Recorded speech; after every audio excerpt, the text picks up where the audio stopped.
Lucas 18. Aqui Cristo fala sobre o dever de nós orarmos sempre e não desistirmos de orar, não deixarmos nunca de recorrer a Deus por aquilo que são as nossas necessidades, por aquilo que são as nossas causas. E o exemplo que Cristo mostra é de uma viúva e um juiz.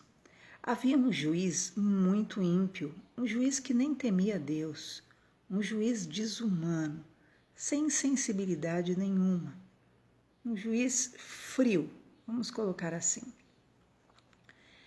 E havia uma senhora viúva com uma causa, ela precisava que aquele juiz julgasse a sua causa. E ela ia todo dia na porta daquele juiz clamar: olha, veja minha causa, olha, veja minha causa.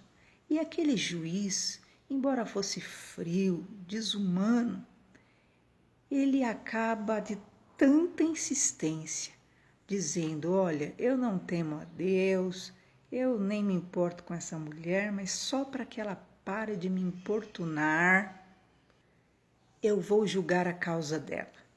E diz então que ele julga a causa dela e dá o parecer favorável.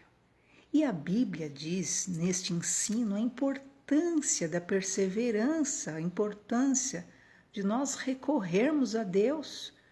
Cristo fala: ora, se um juiz desumano, frio, ele atendeu pela perseverança dessa mulher, quanto mais Deus não atenderá aqueles que clamam de dia e de noite, rogando, colocando as suas causas diante do Senhor? Ele será tardio para com esses?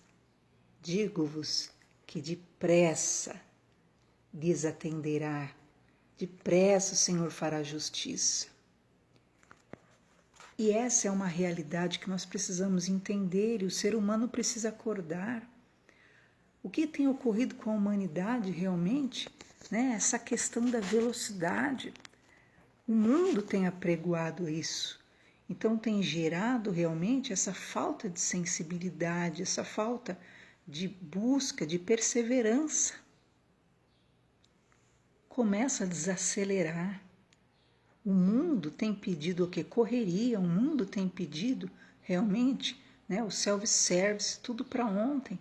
E as pessoas não conseguem desenvolver relacionamento, não conseguem desenvolver relacionamento com a família, não conseguem desenvolver relacionamento com o próximo, não conseguem desenvolver relacionamento com Deus. Por quê? Porque, na verdade, nós estamos nessa aceleração que o mundo impõe. Então, não há boa qualidade no relacionamento com Deus, assim como não há boa qualidade com nada. Né? É tudo para ontem essa nova geração. Está sendo gerado realmente essa insensibilidade desenfreada. Nós estamos nos tornando, na verdade, desumanos, sem humanidade alguma. E o que ocorre, que diz então a palavra do Senhor, Jesus fala: por acaso Deus não ouvirá aqueles que clamarem de noite e de dia?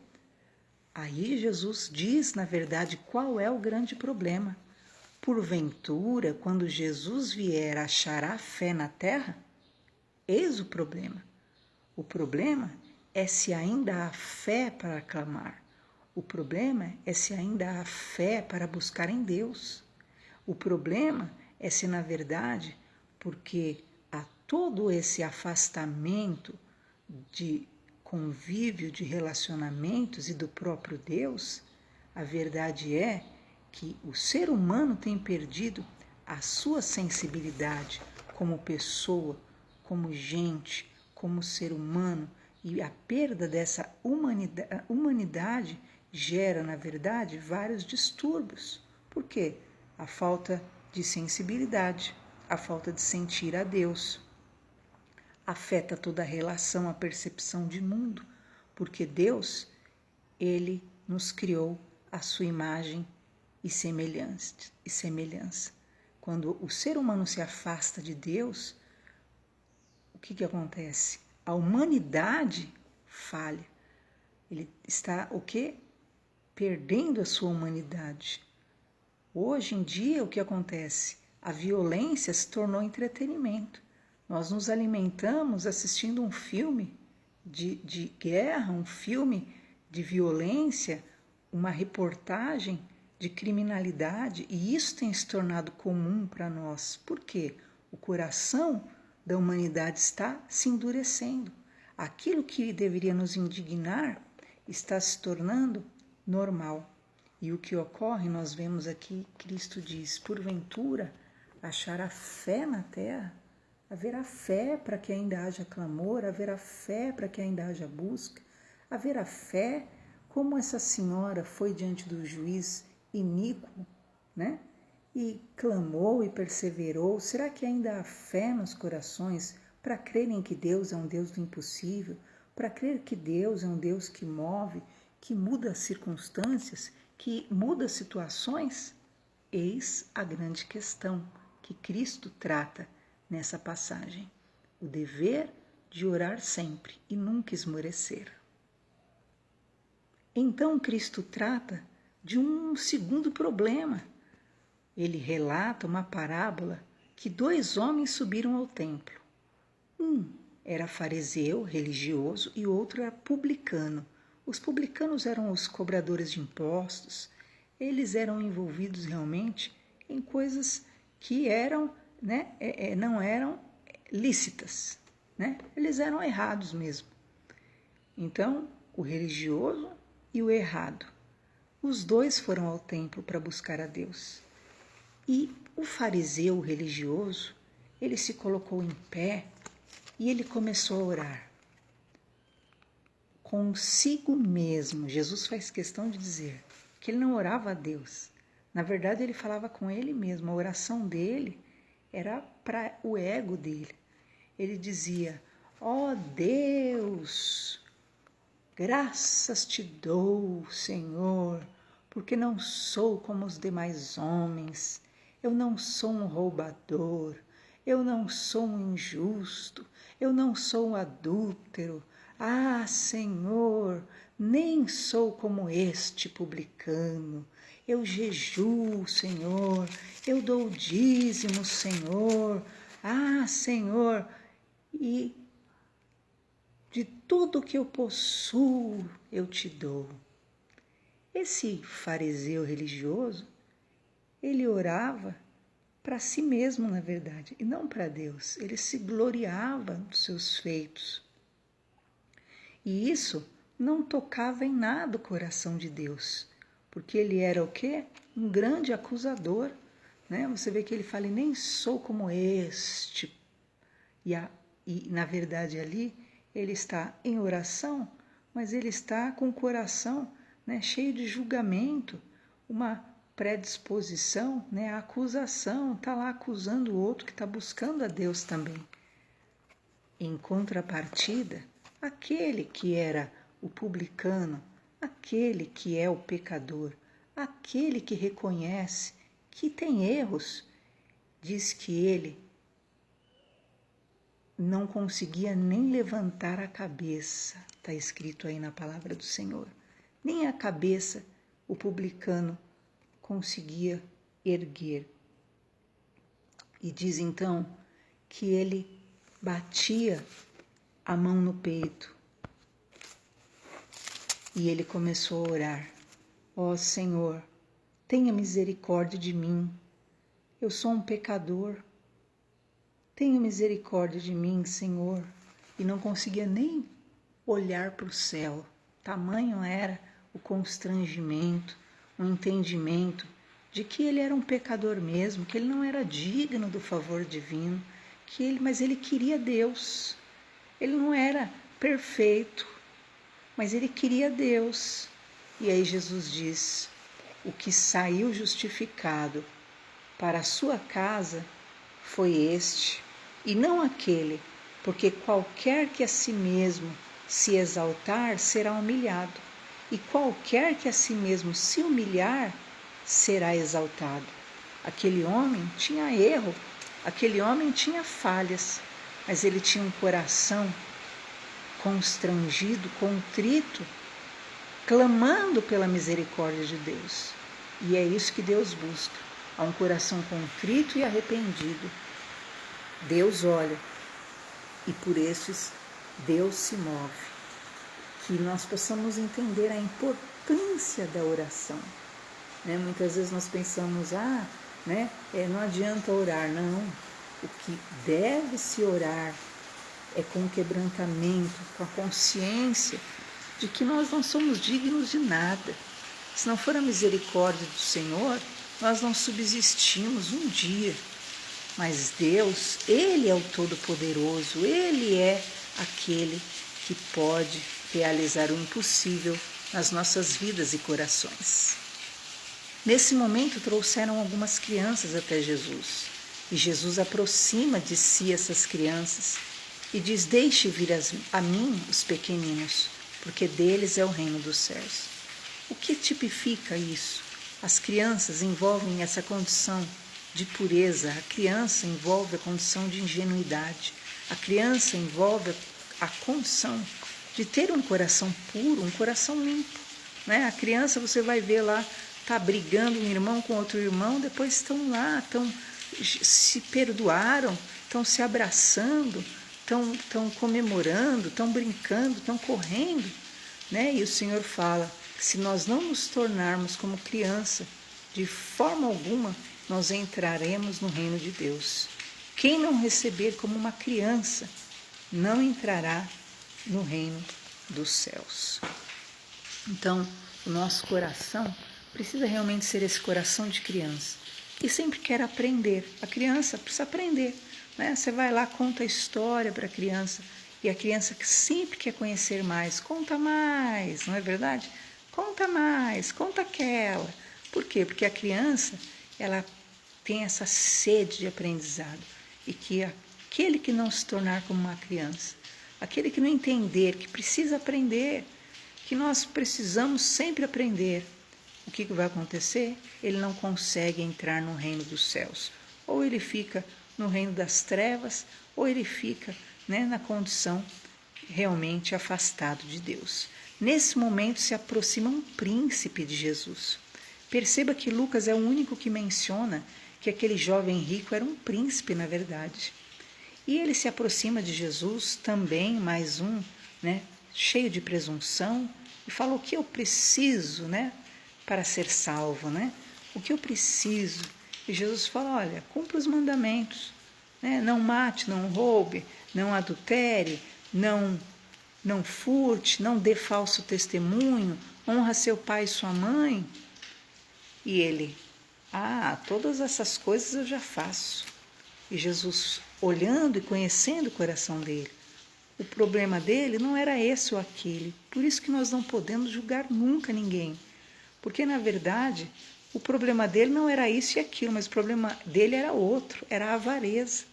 E Jesus foi na veia, Jesus falou: você é perfeito? Então vai lá, vende tudo que você tem e dá aos pobres. Por que Cristo falou isso para ele? Porque o problema dele era o apego à riqueza, o apego ao dinheiro. E então ele já se assusta e ele recua, porque ele tinha muito dinheiro. E Jesus, nesse momento, fala para ele: quão dificilmente entrará no reino de Deus os que têm riquezas. Queridos, a questão não é o possuir dinheiro, a questão é ser o escravo do dinheiro, é ser dominado pelo dinheiro. O amor ao dinheiro é a raiz de todos os males. Então, na verdade, o apego ao dinheiro, a riqueza, que é o que impossibilitaria e impossibilitará muitas pessoas de entrarem no reino de Deus. E Jesus continua dizendo: é mais fácil entrar um camelo pelo fundo de uma agulha do que um rico entrar no reino de Deus. Você tem noção do que é isso, queridos? Nesse momento, os discípulos ficaram assustados.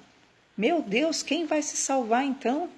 E Jesus falou: as coisas que são impossíveis aos homens são possíveis a Deus. Então o rico não vai entrar no céu? Não, não é isso que Jesus falou. A questão é, a avareza é colocada na Bíblia como um Deus, Então, aquele que é apegado, que confia na sua riqueza, confia no seu dinheiro, confia nos bens materiais, o que vai acontecer com essa pessoa? Deus é segundo lugar. Ouvir a Deus é terceiro lugar, porque ela tem a estabilidade. Porque o dinheiro lhe proporciona tudo, entre aspas, que ela julga fundamental para a vida dela. Então, o que Jesus falou, que é mais fácil entrar um camelo no fundo de uma agulha, no furo de uma agulha, do que um rico entrar no reino de Deus. Por quê? Porque o rico tem a consciência de que os bens materiais dele não significam nada, que acima de tudo ele precisa de Deus, e Deus está acima de toda segurança física, financeira, espiritual e humana. Só no Senhor nós podemos usufruir dessa riqueza verdadeira e eterna. Nesse momento os discípulos falam: Senhor, nós deixamos tudo e te seguimos. E Jesus diz: ninguém que tenha deixado casa, pais, mãe, mulher ou filhos pelo reino de Deus não será ressarcido, receberá 100 vezes mais nessa terra e ainda na eternidade. E Jesus deixa claro quanto o reino de Deus é justo. O reino de Deus, tudo que se faz pelo reino de Deus, o reino de Deus é justiça. Deus tratará justamente e te recompensará. Então, todo sacrifício que você faz pelo reino virá 100 vezes mais sobre a sua vida e sobre a sua casa. Nesse momento, Jesus começa a falar que ele vai entrar em Jerusalém, que ele vai ser açoitado, que ele vai ser morto, que ele vai ser injuriado, cuspido, escarnecido. Ele está falando ali do sacrifício dele, que era algo necessário ele fazer pelo reino de Deus. Até em contrapartida a tudo que estavam agora falando, né, da riqueza humana, do apego ao humano e ao material. E só que você vai ver que os discípulos não entendiam nada que Jesus falava, nada relacionado a sofrimento, né? Eles só queriam entender aquilo que poderia lhes trazer algum benefício. Nesse momento, Jesus está passando com uma multidão e um cego está sentado à beira do caminho. E então, ele começa a ver aquele alvoroço, aquela multidão andando, e ele começa a perguntar: o que está acontecendo? O que é isso, né? E diz então que falou: olha, Jesus está vindo por aí. Jesus está vindo, Jesus Nazareno. E ele então começa a gritar: Jesus, filho de Davi, tenha misericórdia de mim. Jesus, Jesus, Jesus. E esse cego começa a gritar, queridos. Até emociona, né? Desesperadamente, eu imagino. Era a única chance da vida dele. E ele grita, irmãos, ele grita: Jesus, Jesus, Jesus. E as pessoas chegam até ele e falam para que ele se cale. Cale-se, para de incomodar o mestre. Mas ele clamava mais alto ainda: Jesus, Jesus, tenha misericórdia de mim. Jesus, tenha misericórdia de mim. Queridos, entenda que todo capítulo envolve uma coisa só, envolve a perseverança. Muitos podem querer te calar, dizendo que, olha, se cale, você não tem direito, você tem que ficar em silêncio, você tem que aceitar, você tem que se submeter. Mas, querido, só você conhece a tua causa. Lembra da viúva lá do comecinho do capítulo? E você deve ser perseverante. Você deve clamar e não silenciar e não se calar até ver a causa resolvida e Deus interferindo do jeito certo, da maneira justa, verdadeira, digna, porque Ele é Deus. E diz então que Jesus se comove, e Jesus ouve aquele clamor, e Jesus para toda a comitiva, e Ele manda trazer aquele cego, e diz que o cego é levado até ele, e ele pergunta: o que você quer que eu te faça? E ele diz: Senhor, eu quero ver. E Jesus diz: a tua fé te salvou, veja, glória a Deus. E ele passa a ver, ele passa a enxergar a Jesus, ele passa a enxergar e ver, e presenciar o poder de Deus. Por quê? Pela perseverança. Pela perseverança em buscar ao Senhor. Você pode estar cego hoje. Você pode não enxergar um palmo diante dos seus olhos. Você pode estar na escuridão, sem perspectiva, sem presente, sem passado, sem futuro. Mas se você for perseverante a partir de hoje, começar a buscar a Deus de todo o teu coração, de toda a tua alma, de todo o teu entendimento, o Senhor vai parar tudo só para atender o teu clamor. E diz então, a tua fé te salvou. E ele seguia a Deus, glorificando a Deus, e todo o povo louvava ao Senhor. E eu quero declarar em nome de Jesus que você vai viver o milagre de Lucas 18 completo na sua vida em nome de Jesus. Você vai ser a viúva perseverante, você vai ser o publicano, o pecador, o que tem consciência de que precisa sempre se humilhar, se quebrantar diante de Deus. Você vai ser aquele que clama até o fim o milagre e vive as bênçãos de Deus. Eu creio e libero essa palavra na sua vida. Deus te abençoe. Bom domingo, em nome de Jesus.